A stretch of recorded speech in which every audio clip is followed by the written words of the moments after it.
안녕하세요. 베이스볼 스타들의 위대한 순간들을 재조명하는 야구 전문 채널 메이저리거입니다. 오늘은 세인트루이스 카디널스의 전설적인 타자 스탠 뮤지얼에 대해 살펴보겠습니다. 메이저리그 최고의 선수 중 한 명으로 손꼽히는 카디널스의 간판 타자인 스탠 뮤지얼. 그는 메이저리그에서 선수 생활을 시작한 이후 단 한 번도 팀을 옮기지 않은 데다가 실력 못지않게 매너도 좋아 소속팀 관계자들은 물론 야구 팬들 중에서도 안티를 찾아보기 힘들 정도였죠. 그래서 야구 팬들은 그에게 스탠 더 맨이라는 별명을 붙이기로 했는데요.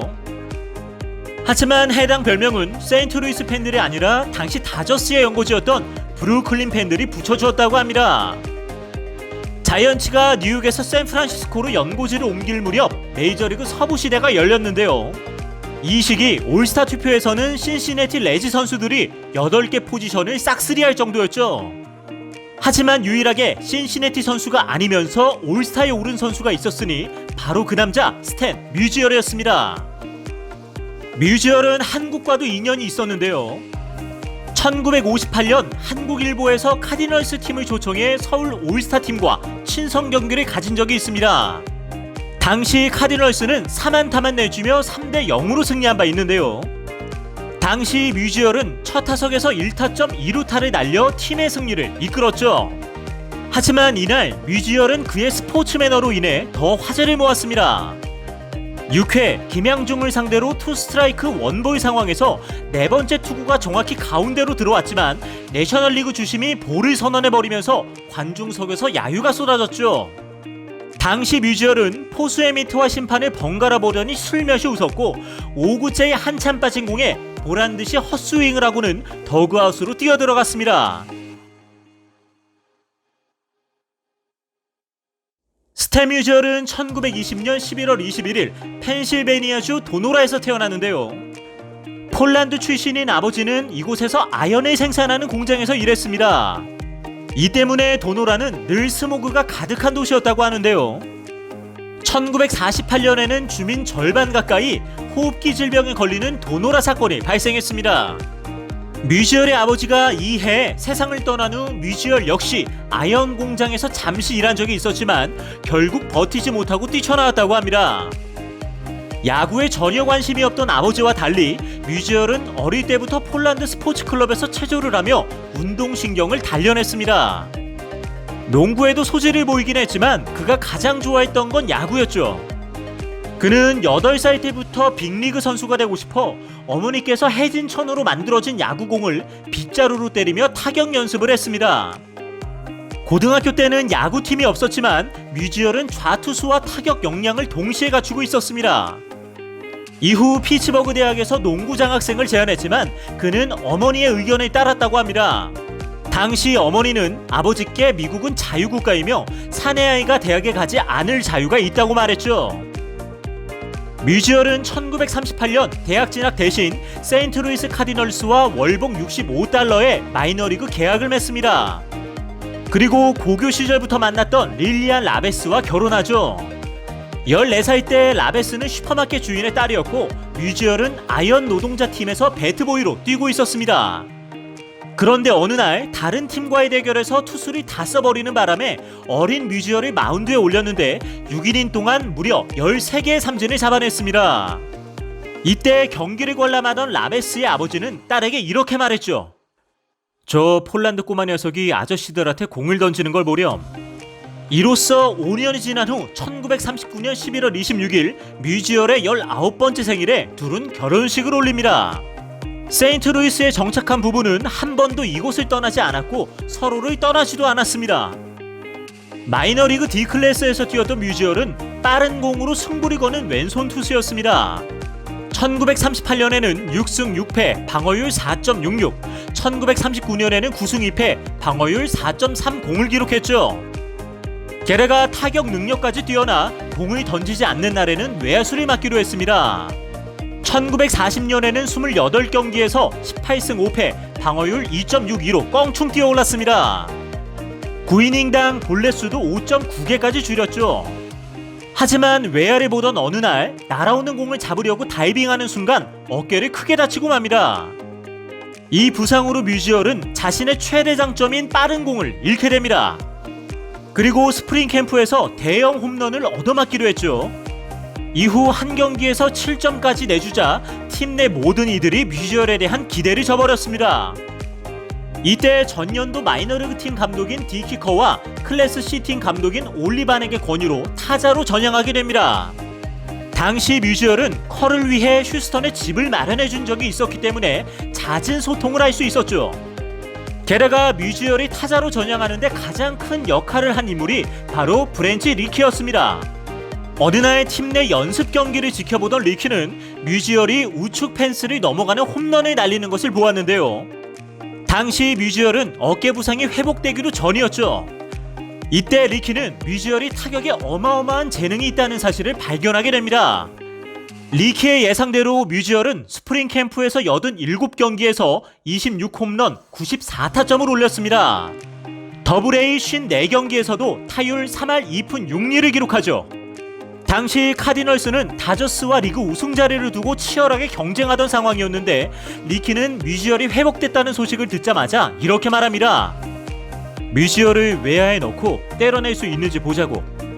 리키의 결정으로 꿈에 그리던 클럽하우스에 입성한 뮤지얼은 그가 어린 시절 영웅으로 삼았던 무어를 만났습니다. 하지만 무어는 땅딸보에 쓸모없는 팔이 가진 그가 어떻게 메이저리그로 합류하게 되었는지 이해하지 못했죠. 뮤지얼은 메이저리그 첫 경기에서 보스턴 브레이브스를 만났습니다. 하지만 지금껏 본 적 없는 너클보이 투수를 만나 내야 플레이로 타석에서 물러나게 되죠. 그런데 두 번째 타석에서도 상대 투수가 너클볼로 공략하려 하자 뮤지얼은 2루타를 날려버립니다. 이날 카디널스는 뮤지얼의 2타점으로 인해 3대2로 승리하게 되죠. 이어진 시카고 컵스와의 첫 경기에서는 4타수 3안타를 기록했으며 좌익수로 나서 두 번의 다이빙 캐치까지 성공시킵니다. 그리고 홈 송구를 통해 주자를 잡아내기도 했죠. 이로써 1차전에서는 5타수 4안타, 2차전에서는 5타수 2안타를 때려 상대팀 감독인 지미 월슨이 놀라움을 금치 못했죠. 누구도 저렇게 잘 칠 순 없어. 누구도. 당시 카디널스 감독이었던 빌리 사우스워스도 이렇게 평했습니다. 저 녀석은 야구를 하려고 태어난 거야. 당해 카디널스는 2.5경기 차로 다저스에게 지고 우승을 내줬지만 뮤지얼은 한 달 동안 무려 47타수 20안타, 타율 4할 2푼 6리라는 절정의 기량을 보여주었습니다.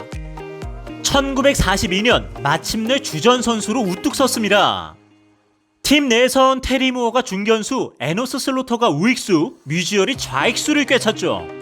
당해 뮤지얼은 140경기에 출장해 10홈런 72타점, 타율 3할 1푼 5리를 기록하며 카디널스가 106승으로 내셔널리그 정상에 오르는 데 기여합니다. 나아가 첫 월드시리즈 무대에서 뉴욕 양키즈를 4대1로 물리치며 대망의 우승을 차지하죠. 22살이 된 1943년부터 뮤지얼은 220안타, 13홈런, 81타점, 3할 5푼 7리의 타율을 기록했습니다. 그는 리그에서 가장 많은 700타석에 나와서도 안타, 타율, 2루타, 3루타, 출루율, 장타율, OPS 등의 기록이 모두 1위였죠. 이로써 뮤지얼은 풀시즌에 나선 지 불과 2년 만에 MVP에 선정되었습니다. 역대 선수 중 22살의 나이로 타율 3할 5푼 이상 400타석을 넘긴 선수는 단 6명뿐이며 이중 뮤지얼은 네 번째에 해당되었습니다. 1944년에도 뮤지얼은 3할 4푼 7리의 타율로 197안타, 12홈런, 92타점을 기록하며 2년 연속 출루율, 장타율, OPS 부분에서 1위에 오릅니다. 또한 선구안이 좋아 90개의 볼넷을 얻는 동안 고작 28개의 삼진만 허용했죠. 당해 카디널스는 리그 우승을 하며 월드시리즈에 진출했는데 이때 뮤지얼이 월드시리즈 첫 홈런을 터뜨리며 팀의 승리에 기여해 MVP 투표 4위에 오릅니다. 군에서 복귀한 1946년에는 긴 공백기에도 불구하고 702타석에 나와 3할 6푼 5리의 타율로 228안타, 16홈런, 103타점을 기록하며 두 번째 MVP를 거머쥡니다. 당해에도 타율, 장타율, OPS, 안타, 2루타, 3루타, 득점, 타석 부문에서 모두 1위를 차지하며 팀의 중심에 섰죠. 이러한 뮤지얼의 활약에 힘입어 카디널스는 다시 리그를 평정했고 이후 월드시리즈 우승까지 차지합니다. 뮤지얼 개인 통산 3번째 월드시리즈 우승이었죠. 시즌이 끝난 후 뉴 멕시칸 리그가 거물급 선수 영입을 시도했고 1350만 달러를 받던 뮤지얼에게도 5년 12만 5천 달러를 제시했지만 그는 이 제안을 다음과 같은 이유로 단칼에 거절했죠. 당시 저는 돈에 그리 연연하지 않았어요. 야구하는 것을 즐겼죠. 야구를 사랑했습니다. 카디널스 말고는 다른 무엇도 생각하지 않았습니다. 1948년은 뮤지얼이 메이저리그 역사상 최고의 기록을 남긴 시즌이었습니다. 그는 타격과 관련된 전 부분을 휩쓸었는데요. 타율 3할 7푼 6리, 230안타, 2루타 46개, 3루타 18개, 39홈런, 131타점, 135득점, 총루타 429개, 출루율 4할 5푼, 장타율 7할 1위, OPS 1.152, 조정 OPS 200 등 모든 부분의 1위에 뮤지얼의 이름이 새겨졌죠. 이로써 그는 통산 3번째 MVP에 선언됩니다. 뮤지얼은 선구안도 꽤나 준수한 편이었는데요. 79볼넷에 34삼진을 기록했는데 해당 시즌 그가 39홈런을 때려낸 것에 비하면 매우 적은 수치였죠. 역사상 35홈런을 때려내면서 삼진을 그보다 적게 허용한 선수는 뮤지얼을 포함해 12명뿐이었습니다. 그리고 1937년 이래 200안타 이상을 때리면서 3할 7푼 5리 이상의 타율을 기록한 선수도 1977년 아메리칸 리그에서 3할 8푼 8리의 타율로 239안타를 기록한 로드 커루를 제외하면 뮤지얼이 유일합니다. 당시 그는 지미 팍스와 조 디마지오에 이어 3회의 MVP를 수상한 역대 3번째 선수에 등극했는데 이는 역대 가장 어린 나이에 그리고 가장 빠른 시간 내에 이룬 기록이었습니다. 43세의 나이로 마지막 시즌을 마무리할 때까지 뮤지얼은 400홈런 3000안타를 달성한 최초의 선수였습니다. 그리고 은퇴 당시 17개의 통산 1위 기록과 29개의 내셔널리그 1위 기록을 보유하고 있었죠. 현재까지도 5개 부분에서는 1위 기록을 갖고 있습니다. 1969년 명예의 전당 투표에서 뮤지얼은 역대 4위인 93.2%의 표를 얻어 헌액되었는데요. 하지만 뮤지얼 이전의 선수들만이 90% 이상의 표를 얻었을 뿐 뮤지얼 이후의 명예의 전당에 입성한 선수들은 80%대를 넘지 못했죠. 그는 당시 수상연설에서 다음과 같이 소감을 밝혔습니다. 아시다시피 이건 꿈이 이루어진 겁니다. 항상 야구 선수로 남고 싶습니다. 야구는 정말 위대한 경기입니다. 틀림없이 우리는 위대한 선수들을 만들어낼 것입니다. 제가 그 일부여서 기쁩니다. 야구가 제게 준 것만큼 저 또한 야구에게 줄 것이 있기를 바랍니다. 지금까지 카디널스 역사상 최고의 선수 스탠 뮤지얼에 대해 살펴보았습니다. 오늘의 주제와 관련하여 더 궁금하신 점이 있다면 하단 고정 댓글에 있는 오픈 채팅을 사용하여 언제든지 문의해 주십시오. 저희 메이저리거는 더욱 흥미로운 내용으로 다시 인사드리겠습니다. 시청해 주셔서 감사합니다.